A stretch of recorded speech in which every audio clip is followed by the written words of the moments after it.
کون ہے یہ مسلسل جھکا ہوا، سجدے میں کون ہے یہ مسلسل جھکا ہوا، ہر بار مل رہے ہیں مطالب نئے نئے،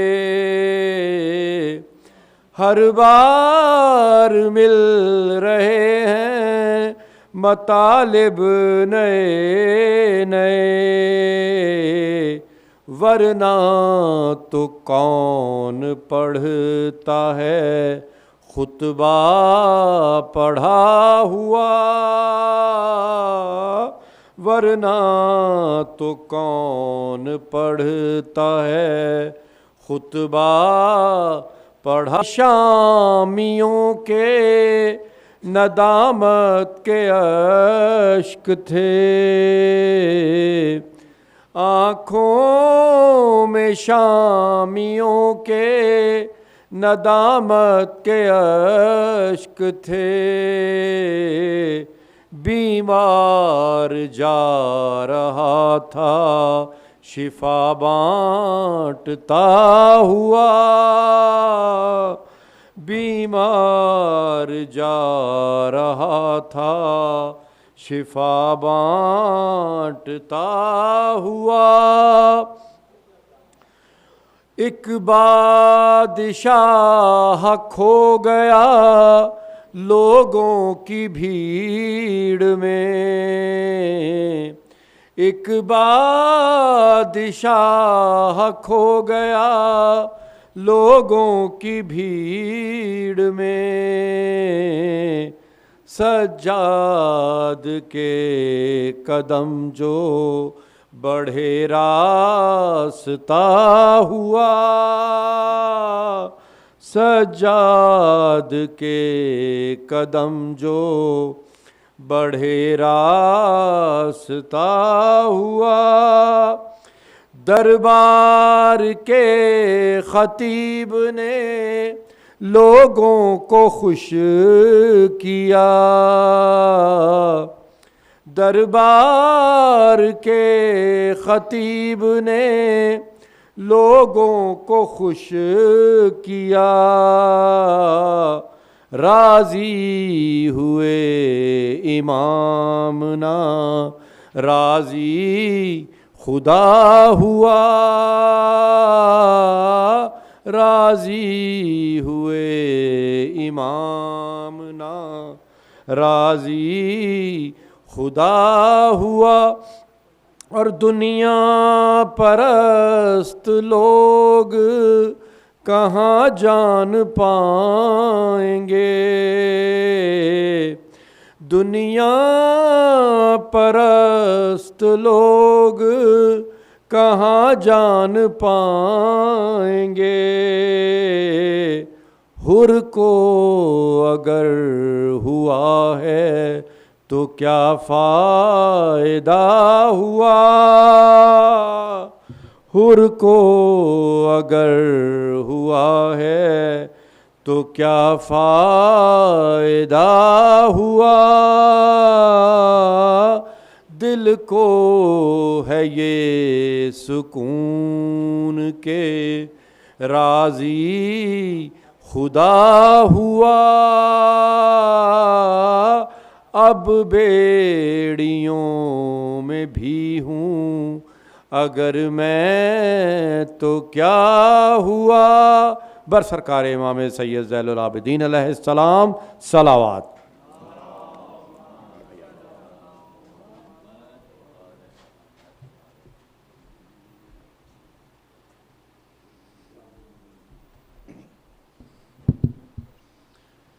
Jazakallah khair, Brother Nafis Abbas. For an increase in his tawfiqat, please, in the loudest of your voices, but Muhammad wa ala Muhammad, salawat. Allahumma salli ala Muhammad wa ala Muhammad wa ajjal farajahum. Brothers and sisters, as you know, tonight we are gathered to commemorate the shahadat of our beloved fourth Imam, Ali ibn Hussain Zain al-Abidin alayhi salam, salawat. Allahumma salli ala Muhammad wa ala Muhammad ajal farajahum.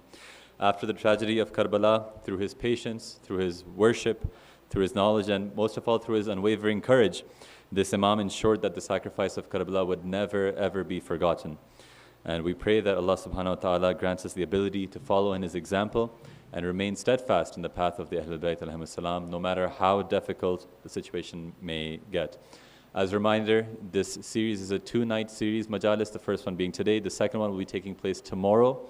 Tomorrow it will be taking place at 8:30 p.m. at our Hussaini. So tomorrow, the second of 2 Majalis, 8:30 p.m. inshallah. As we do always, we begin the programs with the recitation of the Quran and Salam, which have been done. And to continue in tonight's program, I'd like to invite Brother Muhammad Raza for a recitation of a Marsiya. Please welcome him in the loudest of your voices. Bar Muhammad wa ala Muhammad, salawat.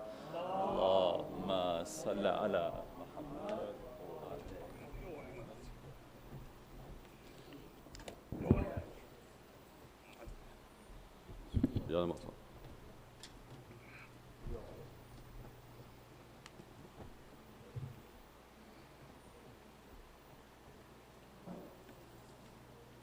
Bar Muhammad wa ali Muhammad, salawat. Allahumma salli ala Muhammad. Char Misri. Special khidmat.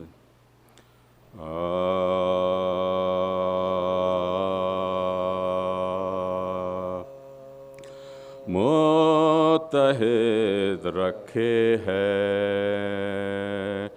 قوم کو تسبیح ازا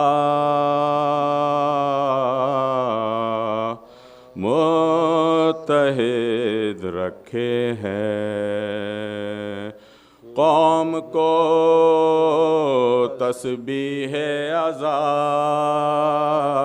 اور ڈور ٹوٹے گی تو دانے بھی بکھر جائیں گے ڈور ٹوٹے گی تو دانے بھی بکھر جائیں گے اور مچھلیاں زندہ کہاں رہتی ہیں پانی کے بغیر ہم غم شہر سے جدا ہوں گے تو مر جائیں گے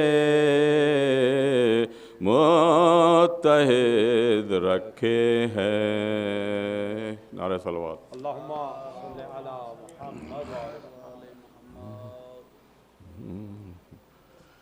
بارے دیگر صلوات اللہم صلی علی محمد و آل محمد صاحب کا آدمی اسلام کے چند اشعار پیش خدمت آپ کو کس قدر بیتاب ہے دل کربلا کے واسطے کس قدر بیتاب ہے دل کربلا کے واسطے ارے ہاتھ اٹھے رہتے ہیں جب دیکھو دعا کے واسطے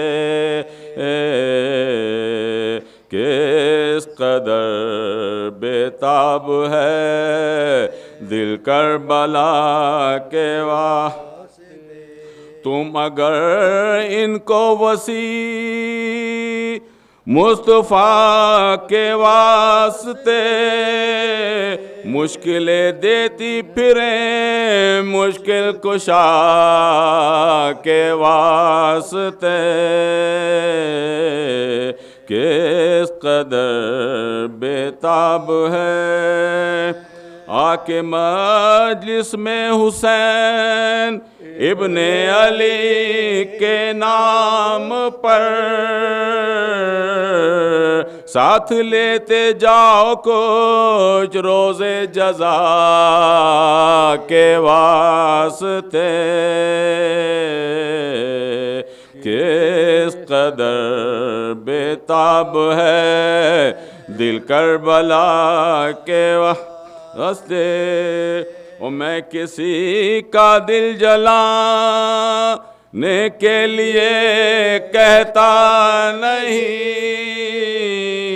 میں کسی کا دل جلانے کے لیے کہتا نہیں، ارے یا علی کہتا ہوں میں دل کی جلا کے واسطے، کس قدر بےتاب ہے دل کربلا کے واسطے، جو علی والے ہیں بس دل ان سے ملتا ہے میرا، اس میں گنجائش نہیں چوں چرا کے واسطے، کس قدر بےتاب ہے، وائے نادانی دوائیں کر رہے ہیں چارہ گر،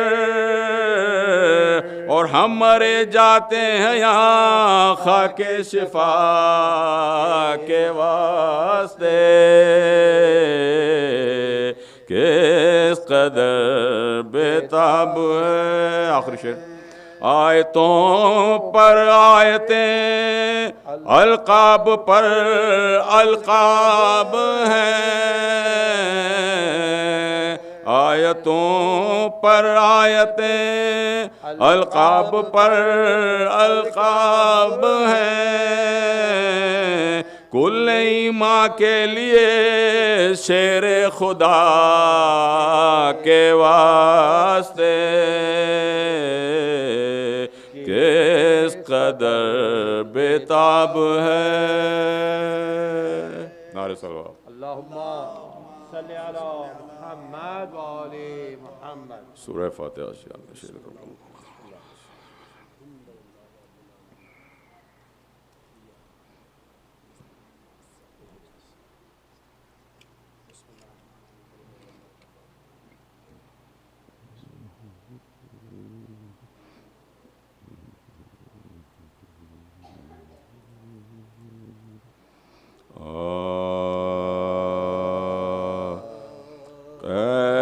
خانے سے جو نزدیک تھا حاکم کا محل، قید خانے سے جو نزدیک تھا حاکم کا محل، سن کے آواز بکا ہند کو آتی تھی نقل، سرما آنکھوں میں دیا اور نہ لگایا کاج، کیا ہنسی آئے بجھا جاتا ہو جب دل کا کمر، کبھی راتوں کو نارام سے وہ سوتی تھی، خواب سے چونک کے اٹھ بیٹھتی تھی، روتی تھی، حاکم شام سے القصہ اجازت لے کر قید خانے میں گئی ہیں، بحال مستر ہل گیا دل جو پڑی قیدیوں پر اس کی نظر، دیکھا سب بیبیوں کو خاک بسر بر ہے ناصر، یہ تو حالت ہے مگر شکر خدا کرتے ہیں، نہ شکایت کسی کی نہ گلا کرتے کرتے ہیں. ایک طرف خاک پہ لیٹا ہے کوئی آزاری, مرض تب کی وہ شدت کے غش ہے تاری, پاؤں سوجھے ہوئے ہے جن سے لہو ہے تاری, ہے یہ ظاہر کے بس اب کچھ کی ہے تیاری, عمر جو گھٹتی ہے دنیا میں وہ ایک راہ کے ساتھ اللہ اللہ نکلتا ہے ہر ایک کے ساتھ, تب کے شدت سے ہے بیمار کی حالت تغیر, چاند سا منہ ہے کہ حیران جو علب کی تصویر, بند آنکھیں ہیں مگر لب پہ ہے ہر دم تک بھی, توق گردن میں ہے اور پاؤں میں دوہری زنج, پاؤں کے آبلوں میں خارے آیا ہے اب تک, پشت بیمار پہ دروں کے نشان ہیں اب تک, ہند کی دیکھ کے الفت یہ سکینہ نے کہا, کھولو میری نا رسن جکڑا ہی رہنے دو گلا, شمر درا لیے نہ لیے آئے کہیں پھر اے جا, کہیں مجھ پر نہ کرے ظلم ستم اس سے سوا, شمر کے ڈر سے میں بابا کو روز رو سکتی نہیں, ڈر کے مارے در زندہ کی طرح تکتی نہیں, کان کے میرے گوہر بھی نہیں اس نے چھوڑے, کی سماجت بھی ہاتھ میں نے جوڑے, جو ستم مجھ پہ ہوئے یہ تو بہت ہیں تھوڑ, سامنے میرے بھائی کے مارے کوڑ, شمر کے نام سے ہر وقت میں گھبراتی ہوں, چوک پڑتی ہوں اگر رات کو سو جاتی ہوں, قید خانے سے جو اللہم صلی اللہ علیہ وسلم.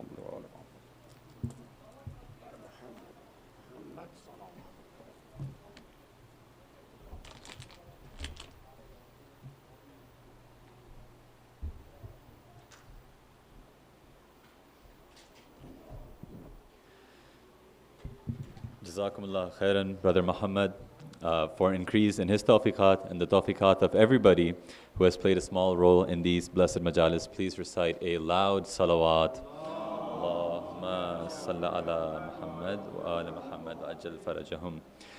Imam Sajjad alayhi salam carried the mission of Karbala long after the battlefield had actually ended. Even though he was physically restrained, he became the voice of the captives, and he spoke the truth fearlessly in the courts of Ibn Ziyad and Yazid. And in doing so, his life reminds us that defending the truth is not just limited to the battlefield. Sometimes it's through our words, sometimes through our character, and sometimes just through a commitment to justice. And before we invite our respected speaker, just a reminder once again that this program will continue tomorrow evening, the second of two majalis at the same venue, beginning at 8:30 p.m. We encourage everybody, inshallah, to attend and continue benefiting from these blessed gatherings, and we should never take these for granted, inshallah. Also, as a reminder, following tonight's program, a Nazr Imam will be served for the marhumin of the family who made this possible. Please recite Al-Fatiha. Bismillah ar-Rahman ar-Rahim. Alhamdulillahi Rabbil Alameen. Ar-Rahman ar-Rahim. Yawmiddin. إياك نعبد وإياك نستعين اهدنا الصراط المستقيم صراط الذين أنعمت عليهم غير المغضوب عليهم ولا الضالين اللهم صل على محمد وعلى محمد وفرجا اللهم صل على محمد. Inshallah, now we will benefit from the lecture for this evening. It is our honor to invite Maulana Syed Hassan Mujtaba to the minbar. Please rise and welcome him in the loudest of your voices. Bar Muhammad wa ali Muhammad salawat. Allahumma salli ala Muhammad.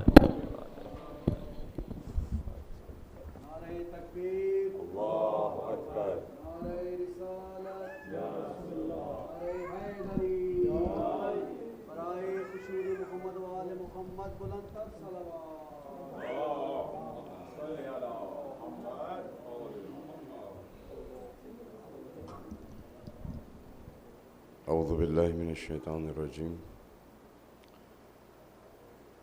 بسم الله الرحمن الرحيم الحمد لله رب العالمين وبه نستعين والصلاة والسلام على أشرف الأنبياء والمرسلين حبيب قلوبنا وطبيب نفوسنا رحمة للعالمين أبي القاسم محمد اللهم والصلاة والسلام على أهل بيته الطيبين الطاهرين المعصومين المظلومين ولعنة الله على أعدائهم أجمعين اللهم كن لوليك الحجة ابن الحسن صلواتك عليه وعلى آبائه في هذه الساعة وفي كل ساعة وليا وحافظا وقائدا وناصرا ودليلا وعينا حتى تسكنه أرضك طوعا وتمتعه فيها طويلا برحمتك يا أرحم الراحمين اللهم صل أما بعد السلام عليكم ورحمة الله وبركاته. All praise and glory belongs to Allah, who is the only reality that exists. He is the only being that is object. Everything else is subjective. Islam is here for us to be able to see what reality is, so that we are not deceived by the deceptions of our own lowly desires and also of shaitan. The majority of the human beings that have come, they have been deceived. Majority of us who are sitting here have been deceived. We have taken the deception of our lowly desires and also of shaitan, and we are living a life which is based on deception rather than based on reality. And there is only one way to be able to get out of this. You might think of yourself as someone, and that someone that you're thinking that you are, you're not. And when the time of death comes, it cuts us off from everything that we thought that we were. And therefore death becomes very painful. आज क्योंकि English में बोलना था तो English के सामीन उतने ही हैं, बाकी सबको इंग्लिश ज़ाहिरन समझ में नहीं आती, तो आपके लिए कुछ उर्दू में भी कह देते हैं ताकि अगर आप आए हैं तो कुछ घर लेके जाएं। मौत इसलिए इंसान के लिए मुश्किल होती है क्योंकि मौत उसको हर उस चीज़ से मुनक़ते कर देती है जो वो समझता था कि वो है। If you thought that you were a father, death comes and tells you you're not. You're no longer a father anymore. If you thought that you were an engineer, death comes and tells you you're not. If you thought you were someone famous, death comes and tells you you're not. Every single thing that we thought that we were, death comes and tells us you're not. And therefore, it becomes very difficult for a person to die.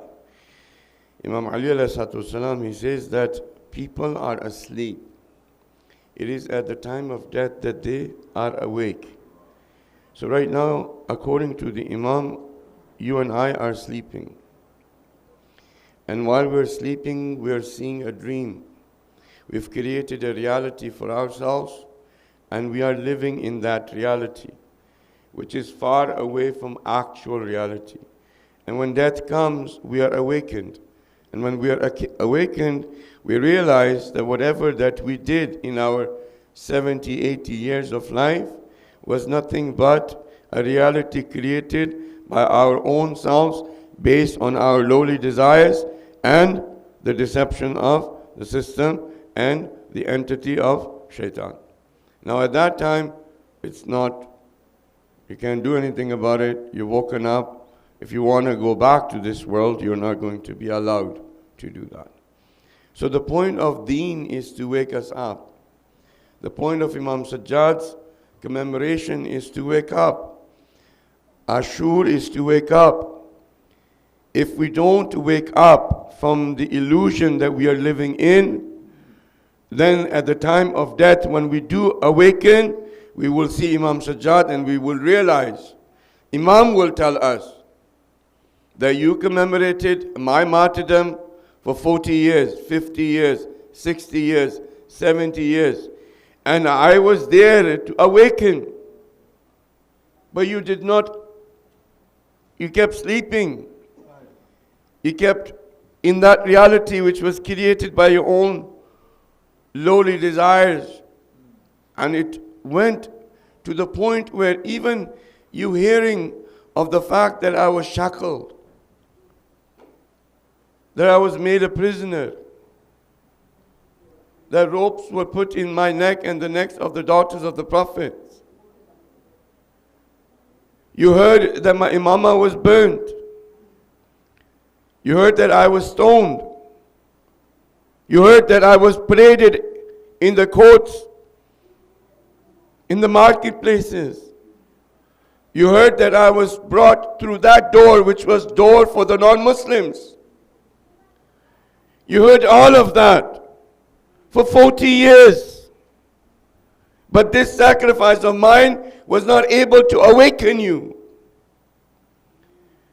If the sacrifice of Karbala, of Kufa and Sham does not awaken anyone, there is no hope for that person that anything else would awaken them.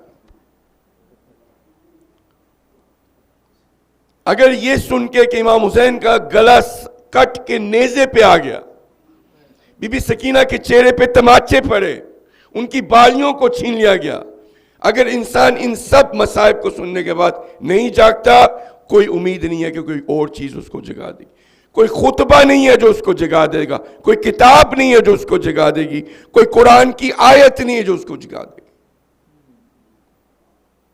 कोई नमाज नहीं है जो उसको जगा देगी.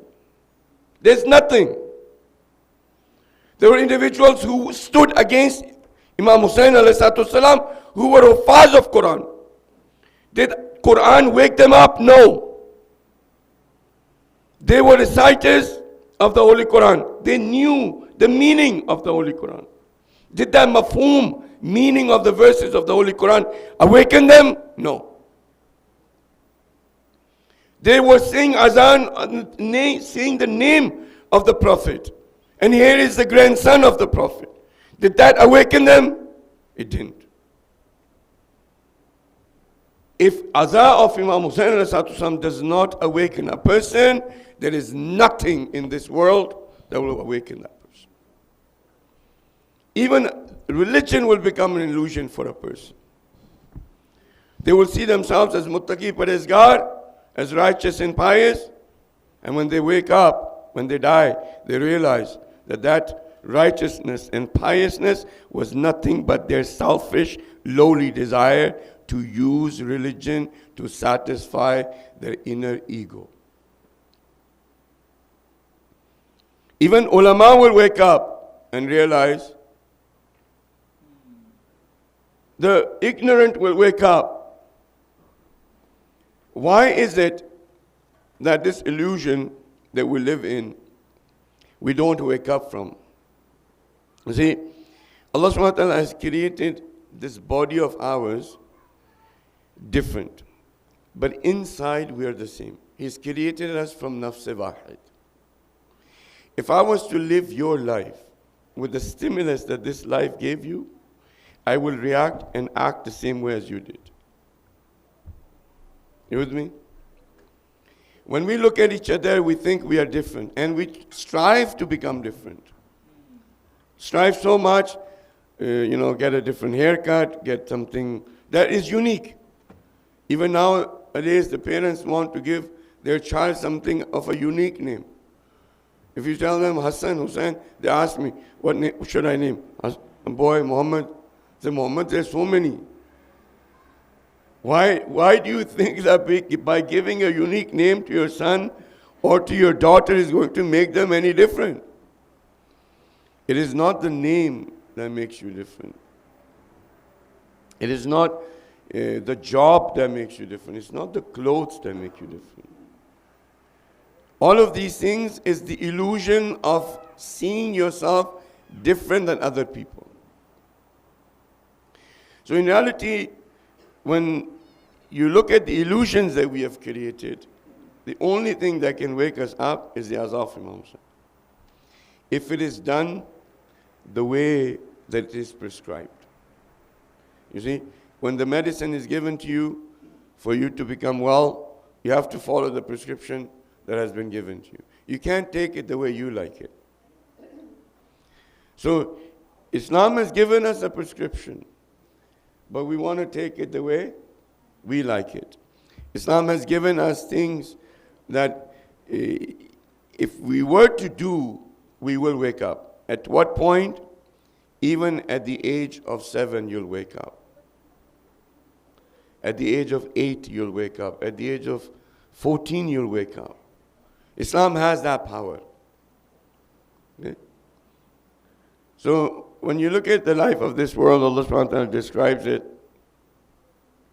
in 5 different stages that everyone goes through. Okay? If you remember the point that I said to you that our bodies are different, but inside we are the same. Like all of us, we want to go away from fault. We want to go away from fault. We want to go away from things that are incomplete. Right? We want to go away from weakness. Right? We want to go away from lowliness. Right? Yes or no? We all want to do that. Nobody feels good if you tell them, Mazallah, you're stupid. If I say to you, all the people that are here, you're stupid, how are you going to feel? Good? No. Your body is different, your nose is different than mine, your eyes are different than mine, your hair are different, height is different. Nothing of our body is the same. Even the fingerprints, everything. Right? Even when the twins are born, they're not the same. Their body is not the same. But in this, if I was to say to anyone that you are stupid, everyone is going to feel bad. Right? In that we are one. Even though our bodies are different. Right? Even our education level is different. Our families are different. Right? Our likes and dislikes of food is different. The clothes, colors that you like is different. You know, like when youths, they want to get married, they say, I want to know the person. How do you know a person? What color do you like? Yeah. And Mazallah, these are the questions that are asked. What movies do you watch? You know? What games or what sort of sports do you like? Right? When you start asking those questions and you try to find things that are common, right? You will always find that people will be different majority of the time, and they will have 1 or 2 things that are common. But in reality, when you look at other than our body, the innate knowledge, the instinct, the nature that Allah subhanahu wa ta'ala has given to us is the same. It's created as from nafs-e wahid, same. Right? There's no differentiation. We are inclined towards kamal, perfection, and we want to run away from that which is incomplete. Yes? But in order to get to perfection, you have to leave weakness. You have to leave fault. You have to leave lowliness. To give you an example, if you have a ladder here. My voice today is a little bit tiring. Like listening to me is making you tired. So whenever you feel more tired, just recite a salawat so that you feel fresher.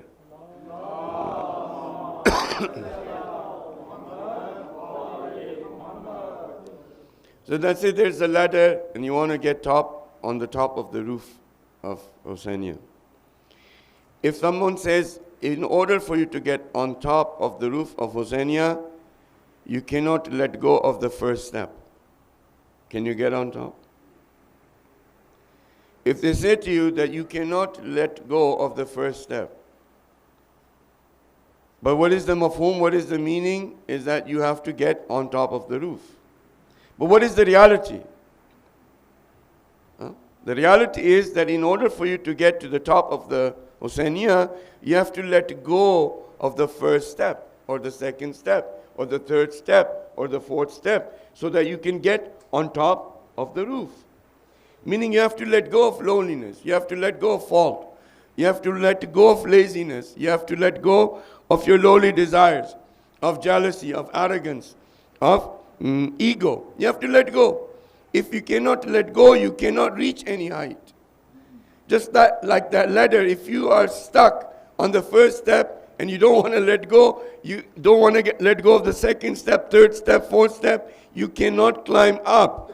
In order to climb up, you have to let go. Then you will reach the top.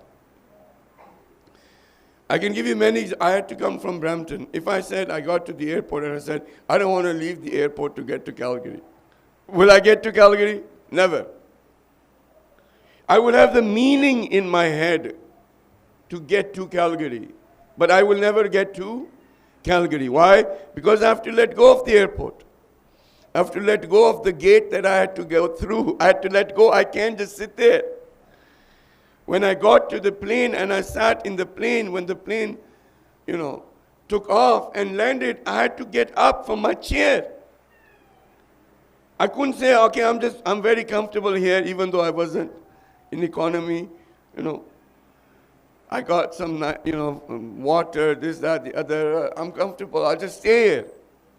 I can't. I have to let go. When I let go and I walk, and then I get to Calgary. If you want to, everyone wants to get to perfection. Right? Every one of you and I want to become Shia. You're not Shia. It's an illusion that you are. What is the reality of Shia is Hazrat Abu Zar. Are you Abu Zar? No. Are you the most truthful under the sky? We've been given measuring scales to get out of this illusion. Are you Maisam Tammar? Are you Salman Farsi? Are you Jabir ibn Abdullah al-Ansari? Are you? No. That is the roof of Hussainiya. That is perfection. That is Kamal. We can say that we want to become a Shia, but if we don't let go of the lowliness, we can never become Shia. It will only remain a mafhum, a meaning, an illusion, a title, which will keep us not get to that level that we need to get, which is of a Shia, rather than we will continue remaining within the lowly desires of ours and using Aimma Masumin alayhi salam as the providers of those lowly desires. Right?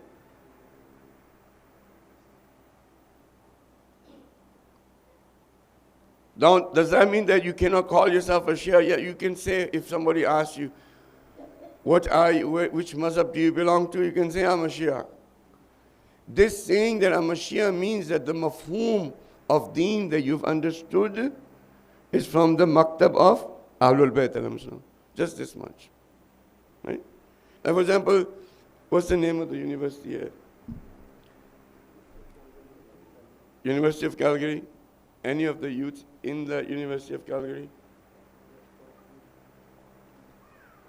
Raise your hand if someone is. There's no youth, unfortunately. Yes, I know, it's okay. This is what happens when you advertise the speech is going to be in English. And I don't know, it's okay. It's not a problem. The reality is you stay in your illusion of Urdu, one day you'll wake up. You stay in that illusion, and communities have woken up. When they have done English program and there's 2 people sitting, and they're saying our focus, their mission statement is our focus is the youth. It's an illusion. What are you doing in reality? Nothing. Nothing. It's just words. It's just mafhum. If you bring me for 2 days and you expect that I have a magic stick, Hollywood, that I have a magic stick that I can wave, and then all the youths will become Shias and Mu'mins and Tabedar and Famabardar and good people. Doesn't happen. This is an illusion. Wake up. The reality is, in order for you to get to perfection, you have to let go. A person who's not willing to let go of something which is lowly can never reach the heights. So, for example, who is in the university? One person, raise your hand. Oh yeah, yes? Okay, thank you very much. May Allah bless you for doing that. If somebody asks you, are you a student of University of Calgary? You can say yes. Yes or no? You said yes. But just because you said yes, you're the student of University of Calgary, does that make you an engineer? No. When we say that I am a Shia, which it means that the information that I'm getting is from the University of Ahlul Bayt al-Muslim. I'm a student. And eventually, as I go through the university, I will graduate, and Ahlul Bayt al-Muslim will give me the degree of a Shia. Now, if I remain in the illusion that I'm a Shia, then can I become one? You can't. In order for us to do that, we have to realize that, okay, there are things that I need to do. With me so far? So it is Islam that actually gives you reality. Everything else is an illusion. And because we are created from nafs wahid, the system of shaitan works on you in a way that you and I get deceived, and when we get to the door of death, we realize the deception, and at that time, it's too late. We put more emphasis on our children to become lawyers, doctors, and engineers, rather than for us to tell them that these are means. What you need to become is a human being. You need to become a human being. This definition of a human being is also an illusion. It's one definition is the Darwinian, you're a Homo sapien. The other definition is, I look like one. Just because I look like one, have you seen a human being before? If everyone has never seen a human being before, can they say that I'm a human being? They can't. In order for you to say that I'm a human being, you have to have first seen one.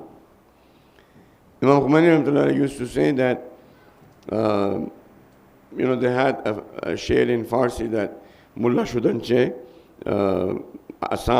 Mullah Shudanche, once again, Mullah shouldn't che insan, insan shouldn't che mushkil.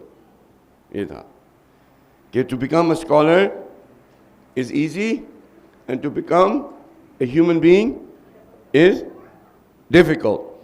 And then when Imam Khomeini on this share, he said that yes, it is difficult to become even a scholar, but it is impossible to become a human being. Insan shouldn't say muhal. If you ever want to see a human being, the human being that is Imam Sajjad.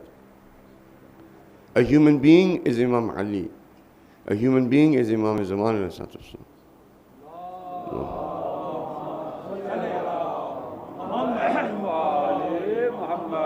نعرہ تکبیر نعرہ رسالت نعرہ حیدری برائے خشود حضرت امام زین العابدین علیہ السلام بلندتر صلوات اللہم صلی علی محمد وآل محمد وعجل. We call them perfect human beings. But in order to be a perfect human being, you have to be a human being. Hazrat Abu Zar is a human being. Is he insani kamil? The more after becoming a human being, he went towards perfection, that much he is. Hazrat Salman Farsi is a human being. The more he traveled closer to that perfection, the more he is closer to that perfection of a perfect human being. But first step is to become a human being. If I think that I'm a human being just because I have like this body of mine, it's an illusion. Right? It's my body, which is grown from this earth, which also has the same instinct just like any other animal out there. If you look at the Darwinian theory, which is the theory that is taught to you in universities and so forth, it says that you are a product of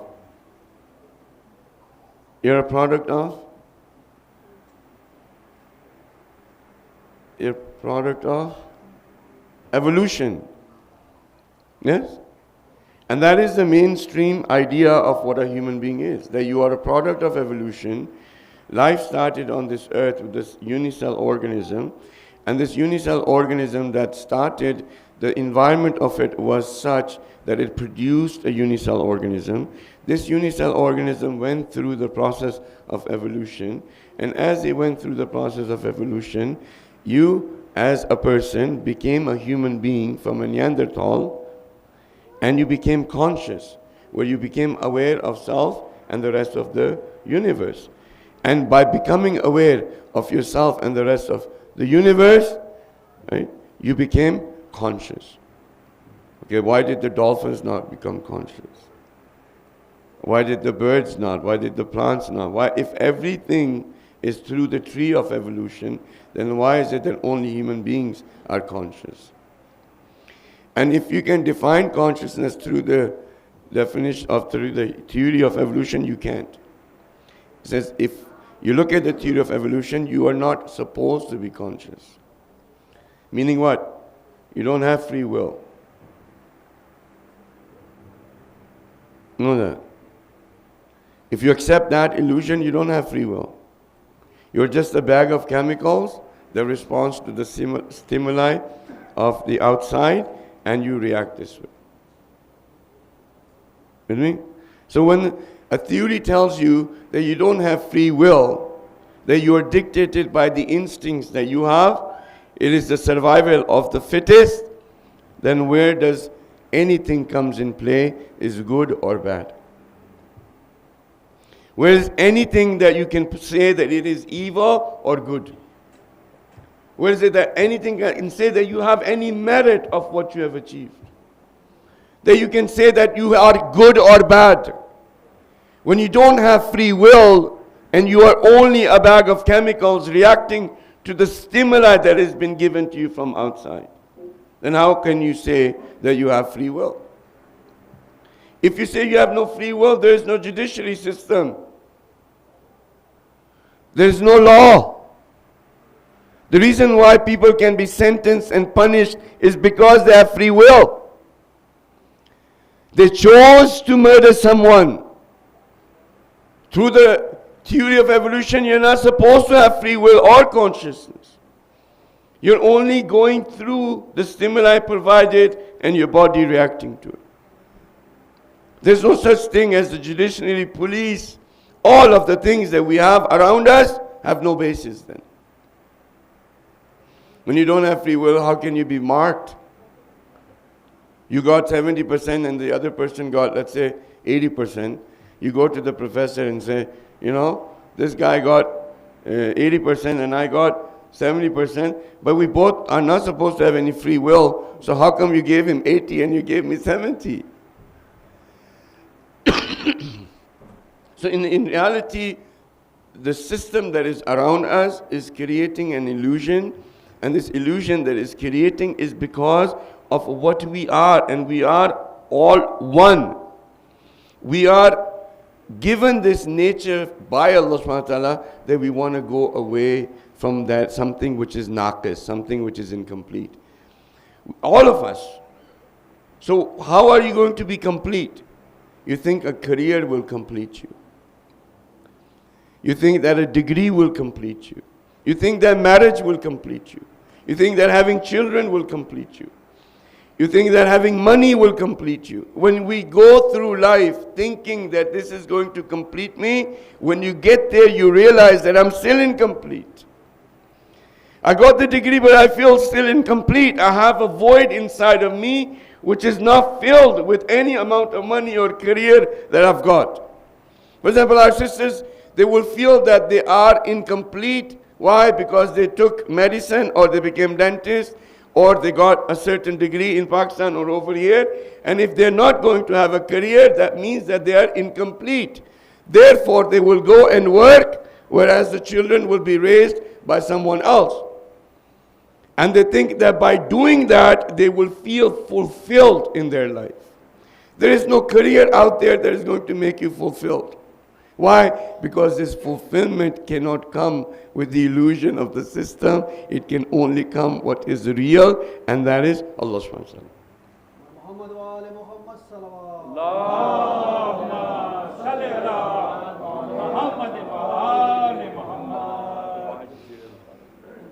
So now, if I was to conclude it, because we only have 10 more minutes left, because now after that, a lot of you came late because Halim is being served. It wasn't because of the majlis, it was because Halim is being served.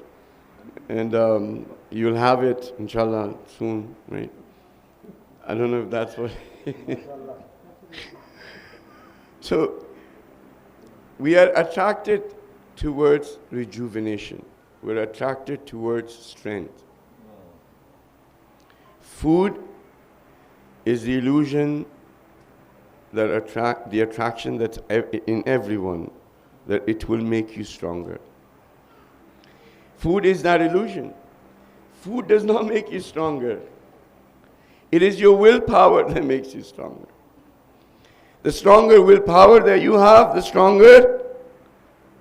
the more strength you have. Imam Ali alayhi salam lifted the door of Khaybar. Allahumma salli ala He lifted the door of Khaybar. The door of Khaybar was such that no matter what amount of food you can eat and build your muscles and do whatever that it is, there is no one that could actually lift that door with just a movement of a couple of his fingers, not even the whole hand. And he lifted and threw it to the point where it became a bridge. It became a bridge for the whole army to go over that bridge. One part of the door was opened by 80 plus people, the other door was opened by 80 plus people. Just to move, that much strength was required. One person saw Imam Ali alayhi salam and said, "Are you the same person who lifted the door of Khaybar?" Imam said, "I am."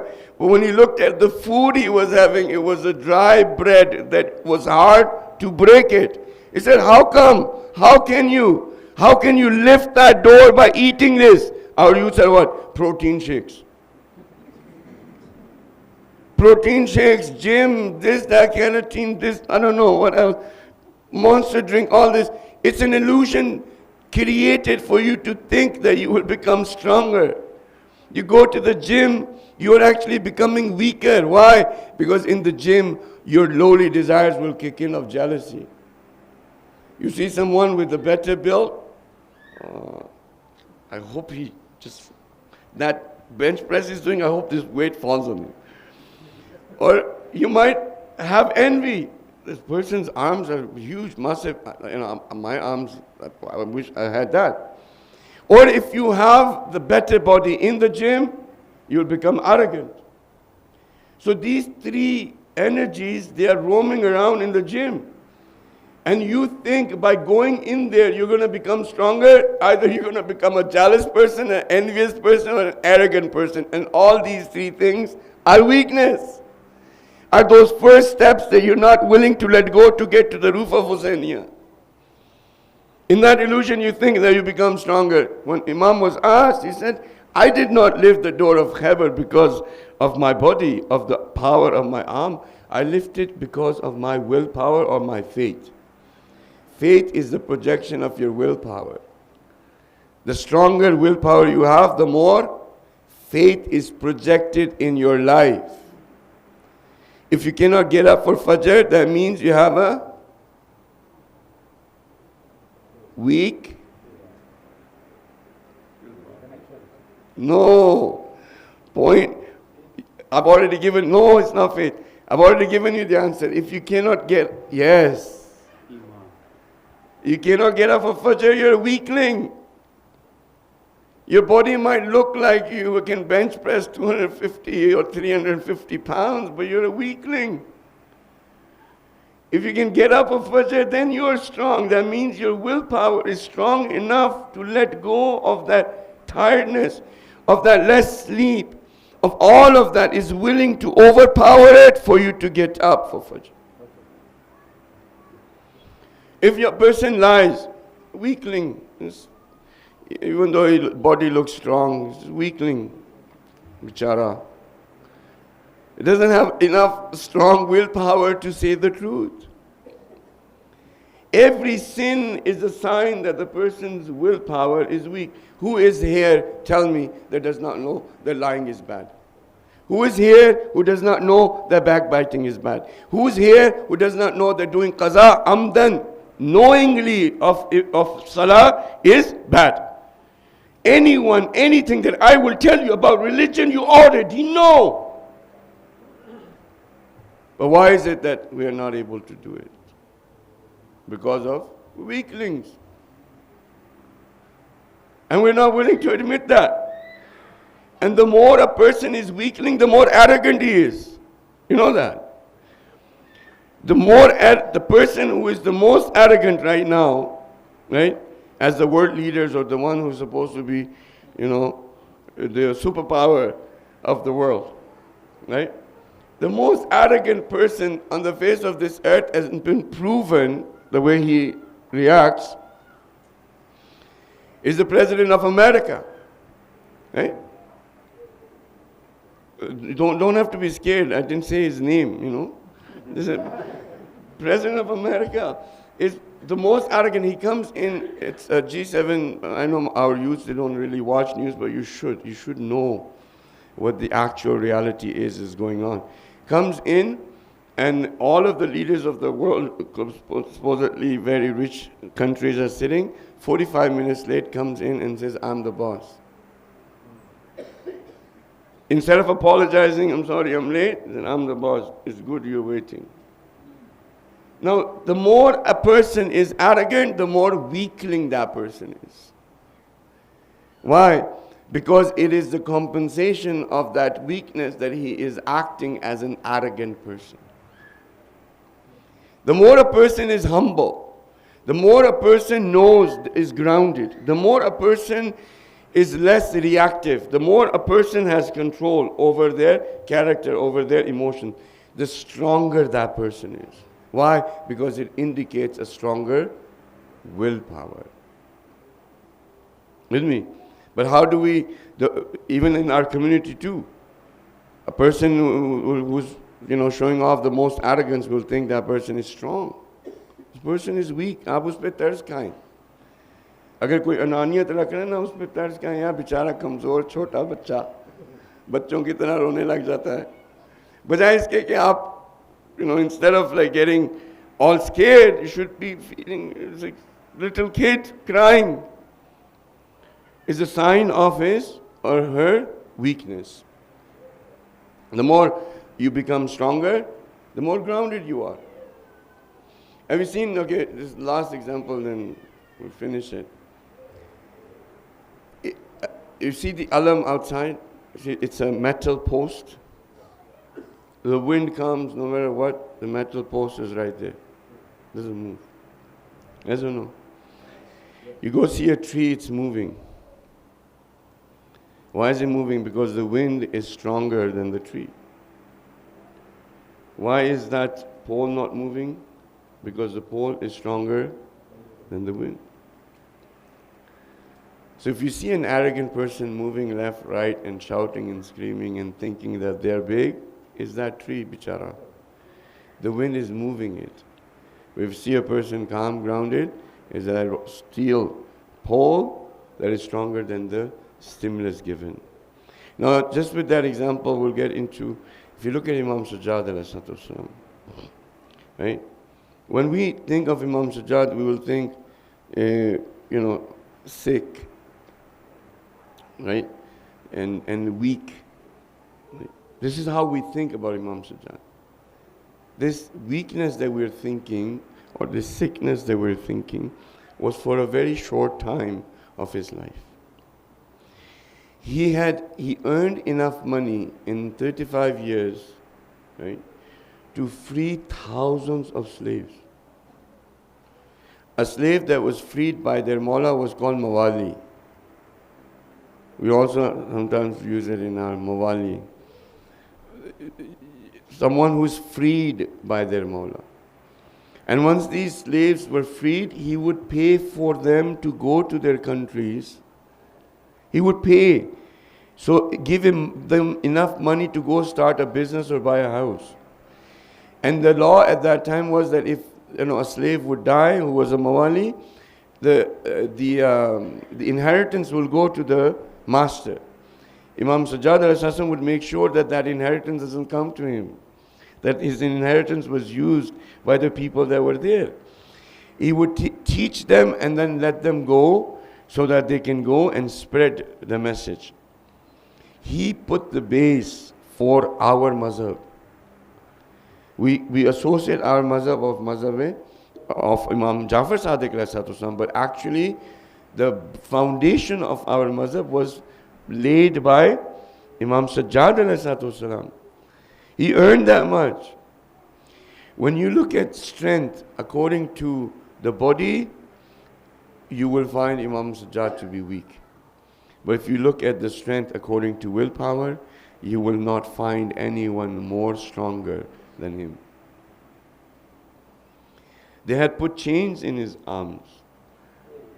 They put an iron necklace.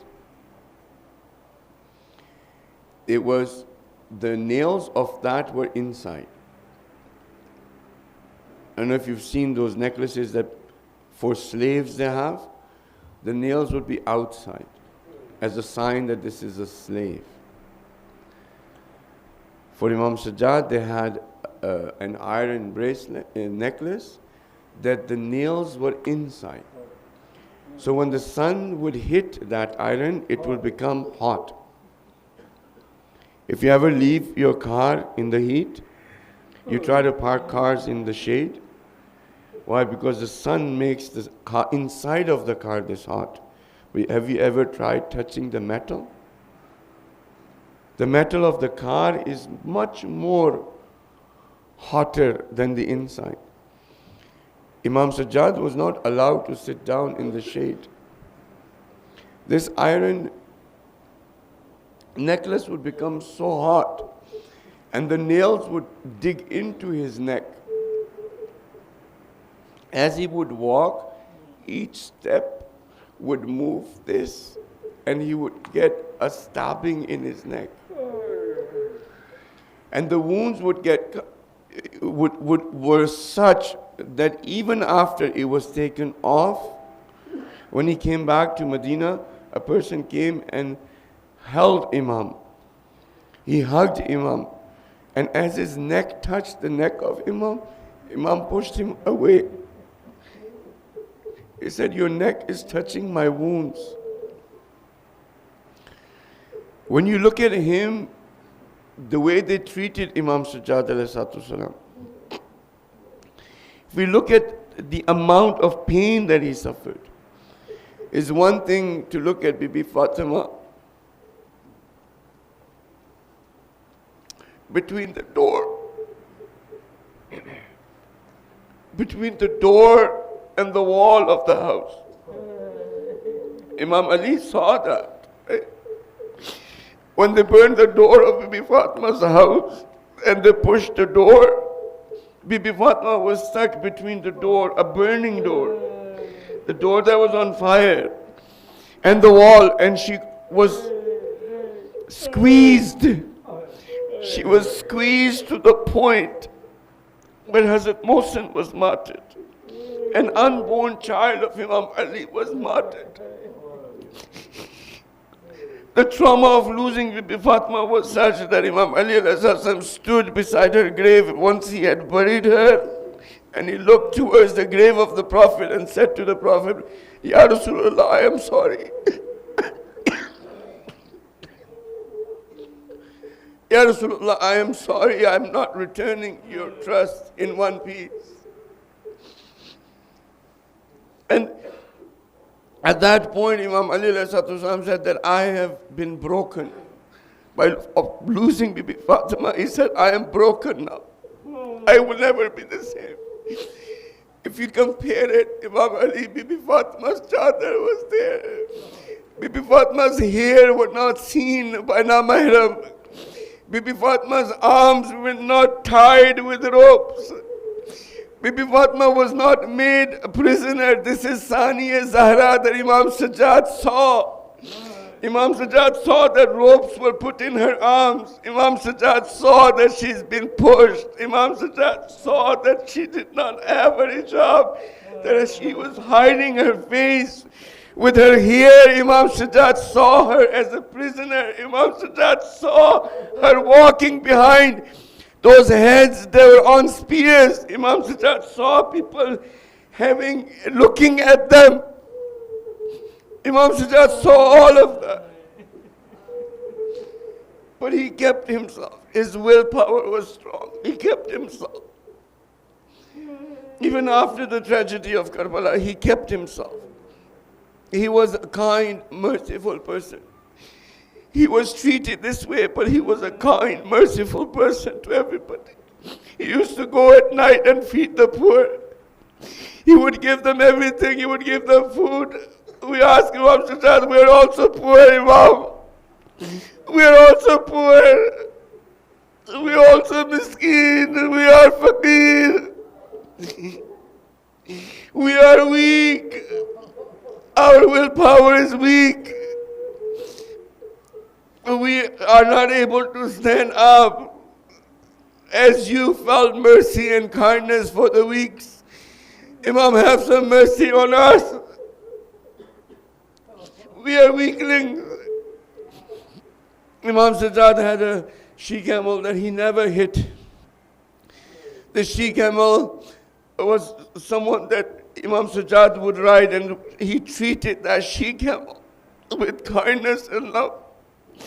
My Lord, if you can treat an animal with kindness and love, treat us. Granted, we haven't reached anywhere. Granted that we have not become someone. Granted that we are in the process of becoming a human. Granted, but my Lord, if you are merciful to animals. He was so kind to that she-camel that when he passed away and Imam Bakr Hassan buried him, the she-camel went to the grave. She could not stay separated from the Imam. Imam Sajjad, we are separated from the Imam of the time. It's been 1200 years.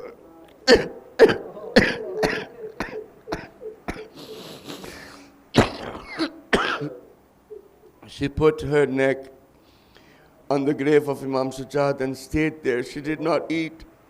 She did not move. And because she could not eat and she did not move, she did not drink water, she died there, lying at the grave of Imam Sajjad ﷺ. This was the love that an animal had for that Imam. Imam Zaman ﷺ, please help us complete our request. We don't have Imam of our time. We are living in a state of weakness. We've been made weak, but we are not satisfied with our weakness. We want to become strong. Come as soon as possible so that we can see you.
Sajjad میں زینب ہوں، میرے سر پہ ردا کوئی نہیں، بازار جفا سجاد میں زینب ہوں، میرے سر پہ ردا کوئی نہیں، بازار جفا سجاد میں زینب ہوں، میرے سر پہ ردا کوئی نہیں، بازار مجمع ہے کوفیوں کا، میرے چلنے کی جا کوئی نہیں، بازار جفا سجاد میں زینب میرے سر پہ ردا کوئی نہیں، بازار جفا سجاد میرے سر سے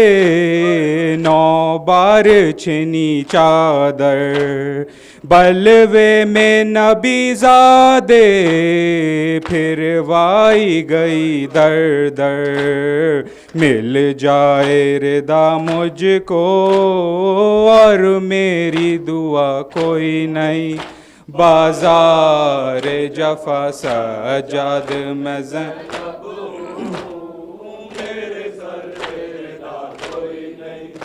بازار جفا سجاد میرے سر سے ردا کوئی نہیں، بازار جفا سجاد چلوں کیسے، لاکھوں ہیں تماشائی، یاد آتا ہے رہ رہ کے عباس میرا بھائی، فریاد کروں کس سے، اب تیرے سوا کوئی نہیں، بازار جفا سجاد میں زینب ہوں، میرے سر پہ ردا کوئی نہیں، بازار جفا سجاد میں زینب ہوں، میرے سر پہ ردا کوئی نہیں، بازار جفا سجاد میرے دل کو یہ درد ستاتا ہے، سر غازی کا نیزے سے جب خاک پہ آتا ہے، سر میرا کھلا دیکھے غم اس سے بڑا کوئی نہیں، بازار جفا سجاد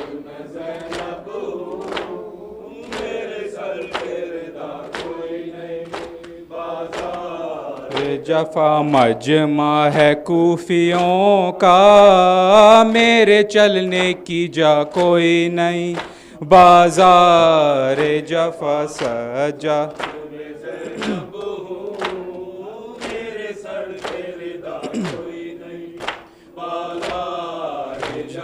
معلوم ہے آدا کو غازی کی بہن ہوں میں، بے دست ہے وہ غازی پابند رسن ہوں میں، یاد آئی وفا اس کی جب پاس رہا کوئی نہیں، بازار جفا سجا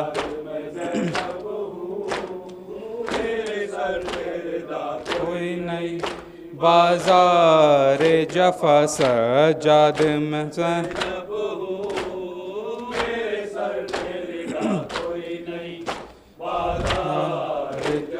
مجبور ہوں بے بس ہوں میں رو بھی نہیں سکتی، دروں کی اذیت سے میں سو بھی نہیں سکتی، اس درجہ مصیبت میں ہم درد میرا کوئی نہیں، بازار جفا سجاد میں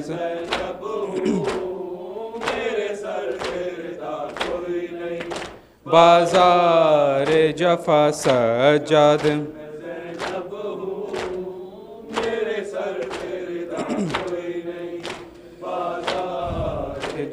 سجاد تیری حالت دیکھی نہیں جاتی ہے، بے پردہ مجھے دیکھے یہ بات رلاتی ہے، سجاد تیری طرح کانٹوں پہ چلا کوئی نہیں، بازار جفا سجاد میں